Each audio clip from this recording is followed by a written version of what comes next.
तर मी वर्षा, माझ्या ब्लॉगमध्ये तुमचं स्वागत आहे.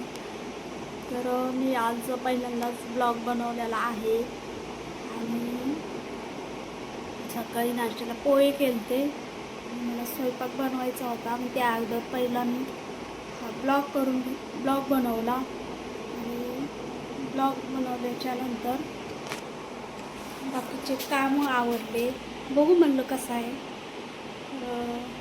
पहिला असा ब्लॉग बनवला मी आणि मी शाळेत गेलेल्या होत्या. मग नंतर हे सगळं काम आवरून घेतलेलं, कपडे भांडे किचन वट्टा.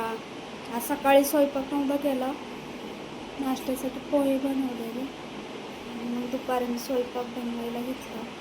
तर पहिलं पीठ भिजवून घेतलेलं आणि मला बनवायची होती पनीरची भाजी, पुरी, भात, अजून एक वांग्याची सुकी भाजी बनवलेली आणि पनीरची भाजी आमच्यात आवडत नाही, कुणाला आवडत कुणाला नाही. पण अजून एक वांग्याची भाजी बनवलेली, पीठ असं मळून ठेवलेलं आणि वरून मस्त तेल लावलेलं, मस्त मोठं. आणि इकडं मग कांदा कापत होते. मला काही चाकूने कांदा कापता येत नाही म्हणून मी इथे कांदा कापायला खाली बसलेले होते आणि कापून घेतला असा कांदाही. आणि थोडंसं तेल घालून थोडे कढई गरम झाली आणि त्याच्यात कांदा कापलेला टाकला आणि तो मस्त असा परतला आणि कांद्यामध्येच आलं पण घातलेलं आणि थोडंसं खडा मसाला आणि शेंगदाणे वांग्याच्या भाजीसाठी भाजून घेतलेलं आणि असा मसाला भाजून घेतलेला. आणि इकडे टोमॅटो कच्चंच मिक्सरला बारीक केले पेस्ट लगेच इकडं फोडणी द्यायला घेतलं. थोडंसं तूप घातलेलं, बटर काही नव्हतं माझ्याकडं.